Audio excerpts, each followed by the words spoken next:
Simon, good to see you again. Could you introduce yourself and your business? Thank you. Good to see you as well. Yeah, of course. So my name is Simon Cederholm, and I am the CEO of GoFido. And GoFido is a Swedish-based Insurtech company that founded and created back in 2020 with the goal to innovate and things of how you distribute and sell insurances, mainly focus on private lines like home insurance, villa, car, and so on. And during the journey, we have done some changes, and we have developed our own technology. And so, from being a regular B2C company, we're more of the B2B2C tech platform within insurance. Nice. Okay, cool. And how did you get into this? Because there's a lot of businesses that go into the insurance space thinking that there's loads of money. Let's just go and tap up that gold mine. But it's a lot more challenging than people maybe expect. So, what was your journey into this?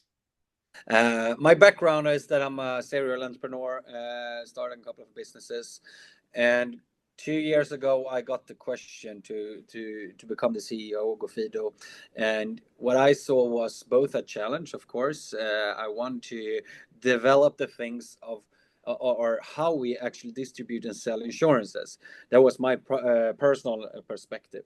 But GoFido was founded back in 2020, as I mentioned, with a goal to be able to distribute home and car insurances through one full platform. The technology is like our core and has always been and will always be. But also how the product is how do you say, described into the market. So Mm. we broke down the home insurance. In Sweden and in Nordics, and especially in Sweden, we have a very full covered home insurance, which is that it's easy for you as a person, an individual, to be over-insured. Yeah. And our founders was one of the people or a couple of people that was on the journey of Avanza, a very successful fintech company here in Sweden, and now more of an international base as well. And what they did was to do everything online on the investment part and through one platform. And the thing that all people needs almost, that should be easy and cheap. And Mm. that was how actually the idea of GoFido was founded. So build one platform, the home insurance. That's something that you really need, especially in Sweden, because the home insurance includes some personal and individual insurance parts as well. For example, travels, sick and responsibilities, and so on. Okay. Okay. Fine. And you said it's changed a bit though since that started. So what was that pivot journey like? How did that come about? Yeah, that's a really good question. Since we started on our own B2C brand, and we saw back in 2021, it was pretty easy, or easier at least, to raise money and fundraising. And we had the goal to reach X amount of home insurance customers. Mm. But also, in our minds, the technology has always been the core business, like, or the core tool, I would say, for our business at least. So when we reached that amount, and we started to try out how this technology could be used on the market, we saw a huge potential. We at least saw two huge potentials, I would say, both using our technology to help other companies to distribute and sell insurances. We fully cover like everything from technology part to we are a formal like insurance broker under the financial service authority, Mm-hmm. and also everything around, because we have a lot of partners and a lot of companies in the Nordics and other parts of Europe as well that want to add insurance products, but they don't have the knowledge. They can't do like the full investment of actually maybe hire a full tech team and all of that. But at that point, we could enter this market to being a tool for these partners. And then we have another product as well that we're working against property owners that can be including such as home insurance within the rent.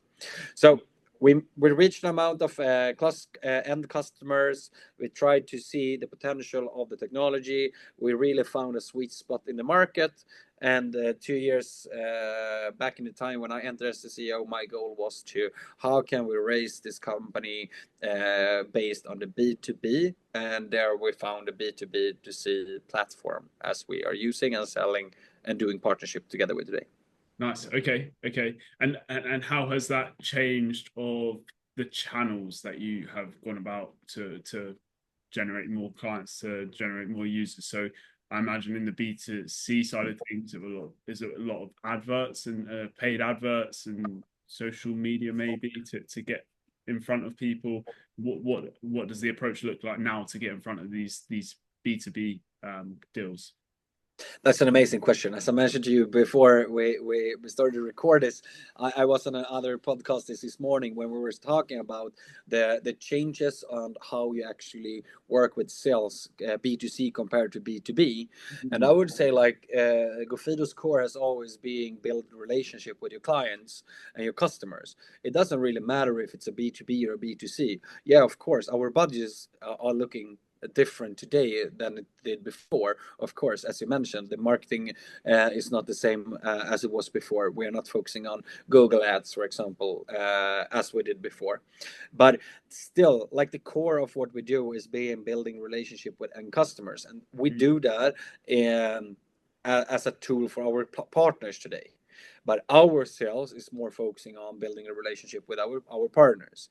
And in that case, we are, more active on the events and being out in the industry, and therefore we are participating in different insurance events and all that.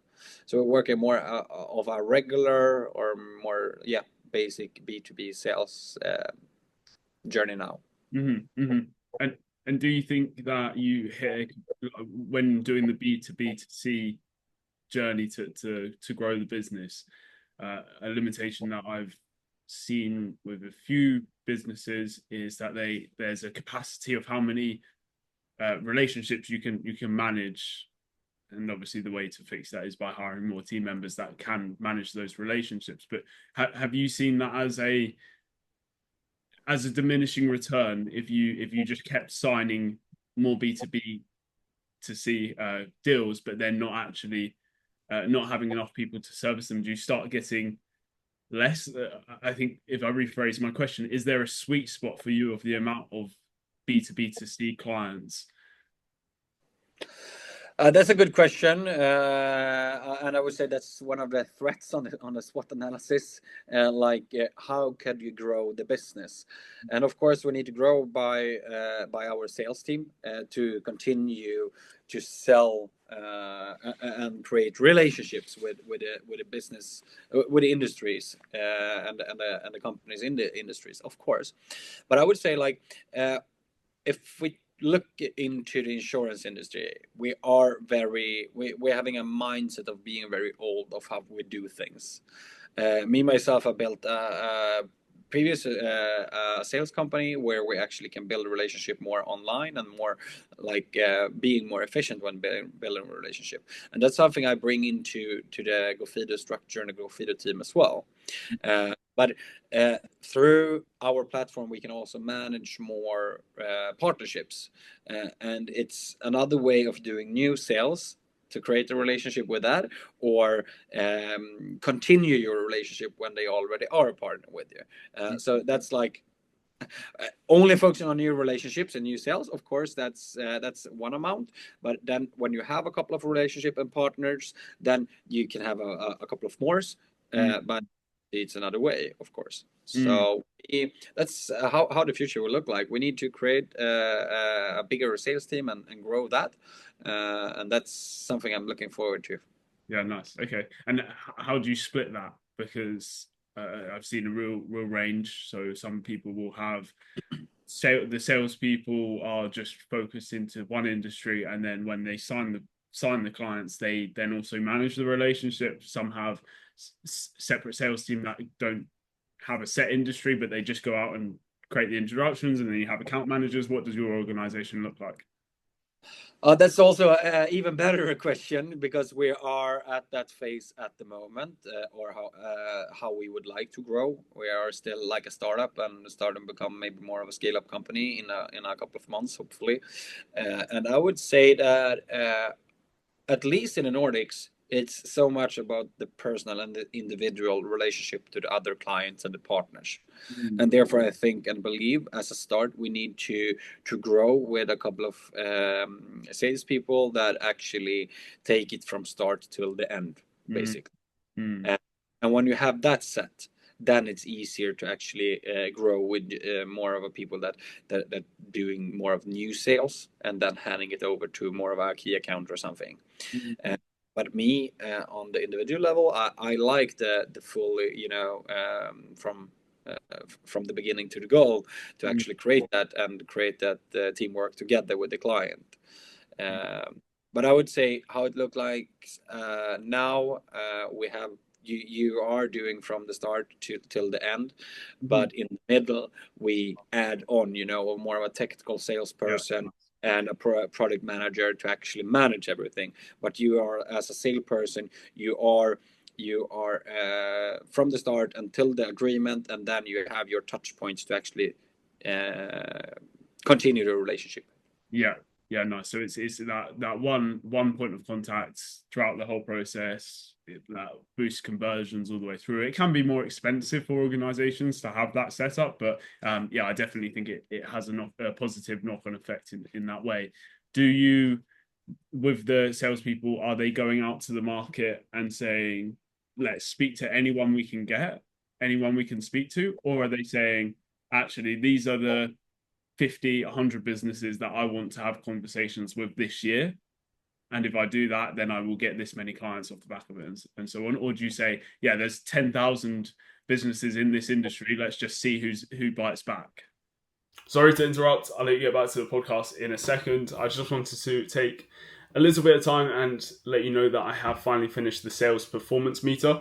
So it is a multiple choice questionnaire, quiz, scorecard that you fill out for free, and it will spin out a full red, amber, green scoring on how your sales process is functioning, where there may be gaps of what you're missing in your sales process at the moment, what can be improved, and what you're doing well. And then you can take this and apply it to maybe getting some new software, maybe looking for external help, maybe doing some more team training.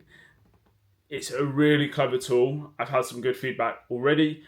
Giving it away for free to get some more feedback. So if you do fill it out and you like it or dislike it, please comment and let me know what you thought. And I will let you get back to the podcast now. I think it's pretty interesting of how you actually look on the clients for the insurance industry, because it's easy to say that we only have 100, as an example. We can only reach 100 companies. Okay, that's maybe how the setup is today. And therefore, maybe your prioritized potential customers are these hundreds, these 100 companies. But then you haven't the right mindset of being innovative and being more of the entrepreneurial part. We are still a startup, as I mentioned. We are growing, and we need to have a mindset of being an entrepreneurial team, an innovative team, and therefore we maybe set this is our prioritized customers, these 100. But then we can also, for example, like spray and pray, basically.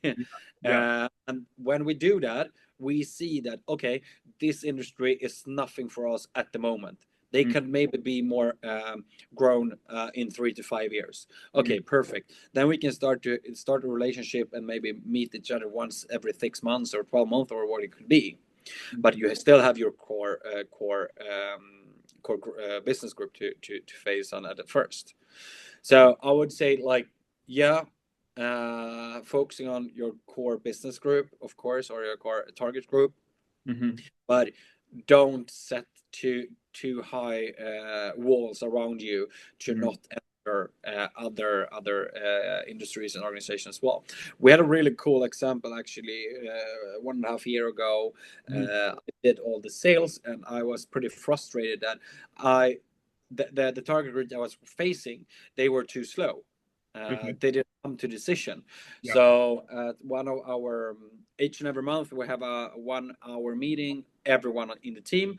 Mhm. That's called Creative Edge. You can't say no to anything. There are no any barriers. There are like no limits, you know. Yeah. And I asked them, hey, I want to see which target group do you believe could use our technology. Mm. So after that meeting, my colleague, he is very into football. So Okay. his football club was raised on the board, and then the CTO went home and did a mock-up for that football club. Mm. And I knew that this football club wanted to earn more money so they can buy more expensive players and do a better result. So Mhm. I sent them this mock-up, and they were like shocked. So we had a couple of meetings and like, yeah, let's do this. But then we didn't, come with an agreement at that point. But that was a starting point for a relationship, and we still have that with them. Mm. Yeah. So if we're only focusing on one target group, then you won't like grow Yeah. into other areas. And especially as a startup and a scale-up company, I believe and think that you really need to have this innovations energy within the industry, within the group and the team. Definitely. Yeah. I think it's everyone looks for those silver bullets when it comes to sales and marketing. But like you said, you've got to take a spray and pray approach. And my saying around it is you've got to spray all of the lead bullets, and then once they're fired, you can see which one actually was the silver bullet. So if you're just saying actually no, I'm just going to go after this market because I think they will go forward faster, or they've gone forward fastest before you'll never know if there's someone else that will either go forward faster, pay you more, be a better long term, like have more lifetime value. So yeah, I can completely agree with that. So how does that then translate to what target markets you go after geographically? That's also really interesting, and it's special, especially like into the insurance industry, because we are in the regulated field, Mhm. which is that we have today only permits to be selling insurances in Sweden, Okay. but since we have that, it's easier for us also to increase into other geographical areas. Mm. So in the coming years, we are planning to grow into other countries and other geographical partners with other partners into geographical areas. But Mhm. also, like since we are also only the tech tool and the tech platform, it Mhm. could be used all over the world, I would say. Basically, if we only have the right insurer and the right carrier that's are willing to take the risk and can stand by the regulation parts of actually distribute insurances.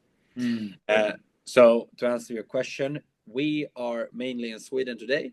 And planning to grow in the Nordics and in the northern part of Europe the coming years, which is really interesting. And we will do it with partners that are actually having business all over the countries here in the north. Okay, okay. And so it almost in the white label capacity or more in like franchise style capacity. More of the white, not franchise, more of the white label part.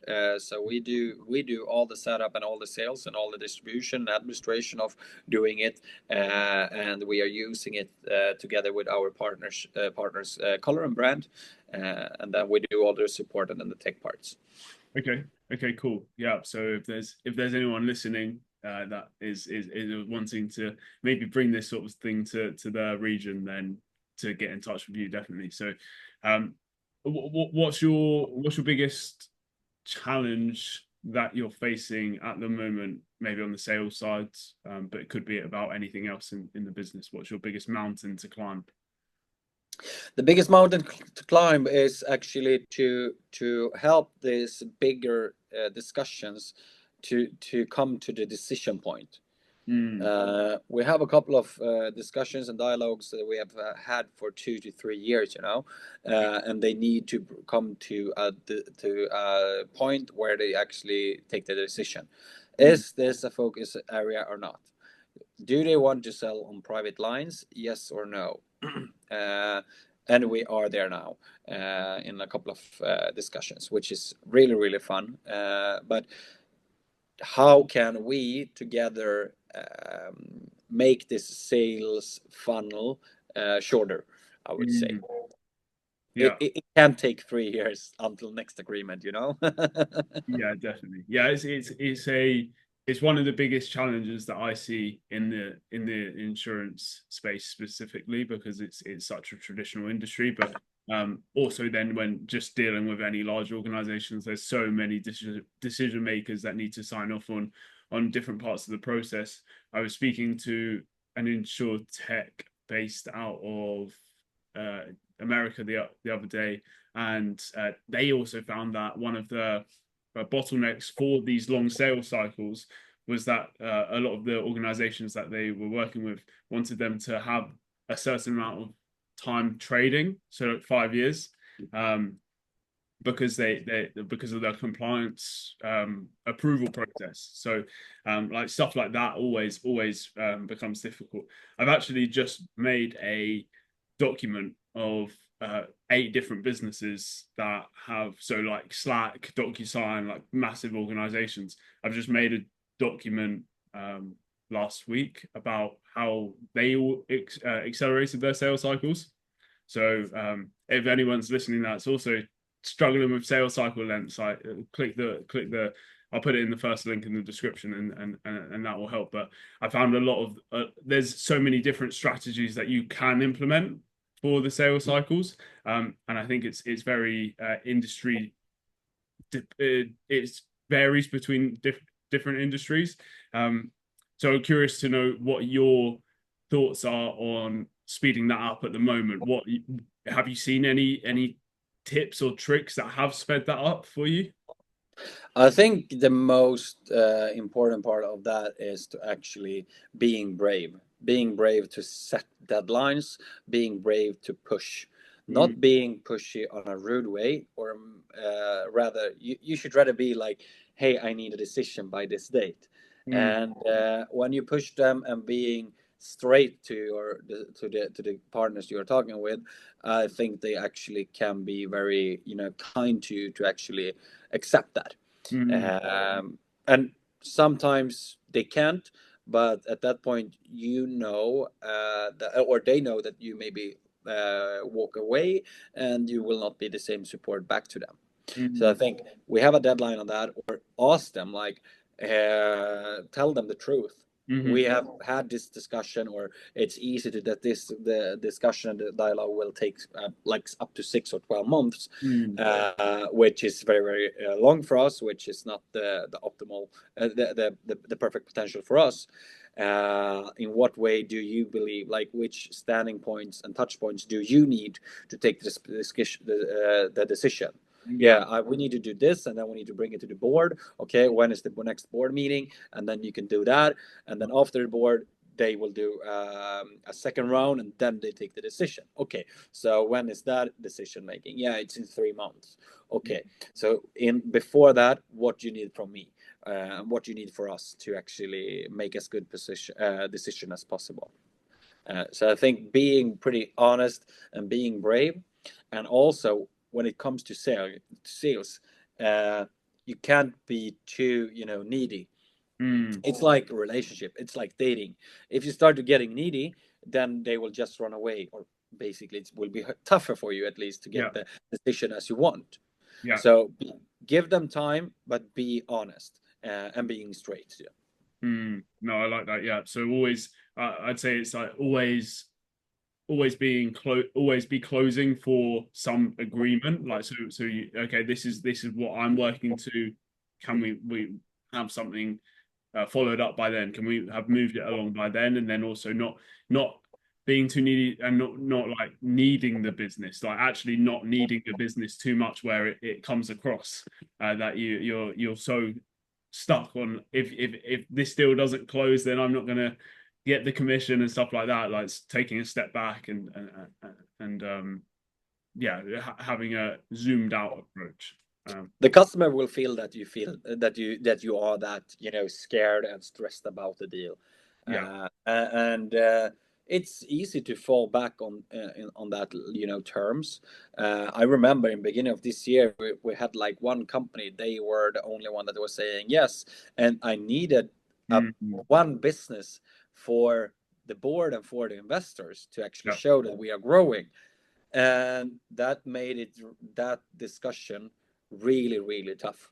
Now we're back on track because in the end we got 4 deals, and I felt like, hey, okay, it would be nice to have them as a partner, but it's not necessary.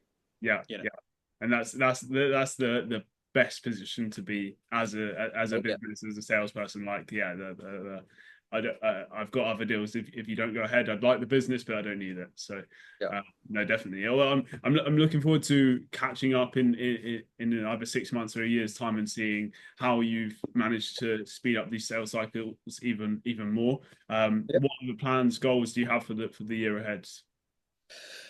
For a year ahead is to be break even. Actually, we're closing a fundraising pretty soon.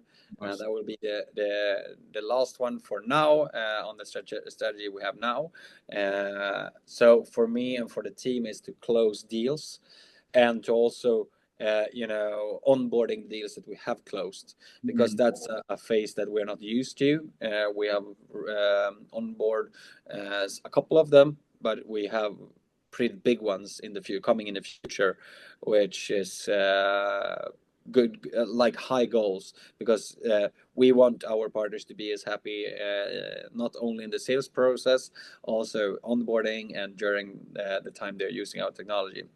And at that point we also need to grow our team, so I'm raising out here for good developers based in Stockholm, Sweden. So if you have one listening here, please feel free to contact me. Nice. Okay. Yeah, definitely. Where should I direct people? Where should people go to get in touch? Connect me at LinkedIn. LinkedIn. Perfect. Yeah. Perfect. Okay. Well, Simon, I'm looking forward to catching up, like I said, in a year's time, seeing how this year's gone. And yeah, we'll keep in touch. So thanks for coming on, and that's the podcast. Thank you for being able to be here as well. So thank you a lot. Cheers.